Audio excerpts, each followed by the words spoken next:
আমাৰ বহুতৰে দুটা দুটা মোবাইল নম্বৰ থাকে কিন্তু দুইটা নম্বৰতে আমি হোৱাটছএপটো নোখোলোঁ কেতিয়াবা এনেকুৱা হয় যেতিয়া আমি কাৰোবাক ফোন কৰোঁ দুইটা নম্বৰৰ পৰাই ফোন কৰোঁ কিন্তু যেতিয়া আমাক তেওঁ মেছেজ এটা দিবলগীয়া হয় তেতিয়া আমাক সুধিব লগা হয় যে কোনটো নম্বৰত হোৱাটছএপ আছে গতিকে আমি একেটা মোবাইলতে কেনেদৰে দুটা হোৱাটছএপ চলাম তাকে আমি দেখাওঁ আহক এতিয়া মই হোৱাটছএপটো খুলি লৈছোঁ ইয়াৰ পাছত সোঁফালে ওপৰত থকা তিনিটা ফুটত ক্লিক কৰি দিলেই তাত আমি ছেটিংছ পাম এই ছেটিংছত গৈ কি কৰিব লাগিব ইয়াত আছে account privacy avatar favourites chats notifications storage and data app language help invited friend ইয়াৰ পাছত আপোনালোকে কি কৰিব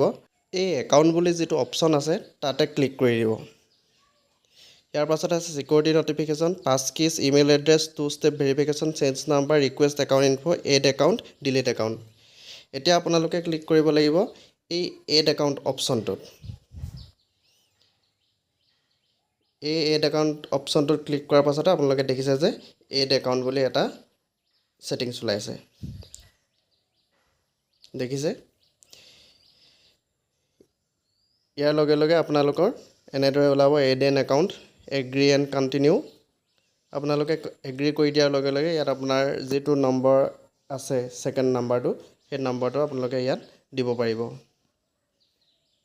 এনেদৰে মই মোৰ দ্বিতীয় নম্বৰটো ইয়াত এড কৰি দিছোঁ ইয়াতে আপোনাৰ যেনেদৰে আপোনালোকে প্ৰথম খোলোতে ওলাইছিলে তেনেদৰে নম্বৰটো হয়নে নহয় সুধিছে আপোনালোকে এতিয়া ইয়াত কণ্টিনিউ কৰি দিব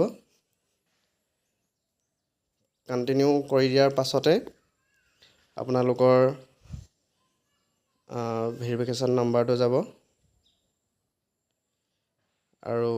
লগে লগে আপোনালোকৰ এইটো মেছেজৰ যোগেদি অট'মেটিকেলি ভেৰিফাই হৈ যাব ইয়াত দেখিছে মই এইটো মোৰ দ্বিতীয় নম্বৰটো এনেদৰে ইয়াত এড কৰি দিছোঁ এইটো ভেৰিফিকেশ্যন কোডটো আহিছে মোৰ ইয়াত ভেৰিফিকেশ্যন কমপ্লিট হৈছে ইয়াত মোৰ বেকআপ আছে নেকি চাইছে যিহেতু মই এইটো নম্বৰত আগতে হোৱাটছএপ নাছিলে গতিকে ইয়াত একো বেকআপ নাহিব যদি আপোনালোকৰ আগত খোলা নম্বৰ হয় তেতিয়াহ'লে আপোনালোকৰ বেকআপো পাব এনেদৰে ইয়াত মই মোৰ নামটো এড কৰি আপোনালোকে এইখিনি জানেই আৰু নামটো দিব পাৰিব মোৰ এই নাম্বাৰটো ইয়াত এড কৰা কামটো প্ৰায় সম্পূৰ্ণ হৈছে দেখাই আছে এডিং একাউণ্ট ইয়াত দেখিছে মোৰ এইটো 2 নম্বৰ একাউণ্টটো এনেদৰে খোল খাই গ'ল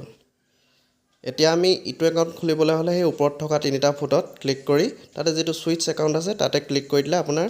এই 1 নম্বৰ একাউণ্টটো খোল খাই যাব চাব মোৰ যিটো 1 নম্বৰ একাউণ্ট মেইন নাম্বাৰটো যিটো খুলি থোৱা আছিলে পুৰণা নম্বৰটো সেই নম্বৰটো চাটখিনি ইয়াত ওলাই গৈছে ঠিক তেনেদৰে আকৌ সেই ওপৰৰ ফুট তিনিটাত ক্লিক কৰি আকৌ যদি ছুইচ একাউণ্টছ কৰি দিওঁ তেতিয়া আমাৰ এই 2 নম্বৰ যিটো নম্বৰ দি খুলিছোঁ সেই নম্বৰটোৰ চাটখিনি ইয়াত ওলাব উপকৃত হৈছে যদি শ্বেয়াৰ কৰি দিব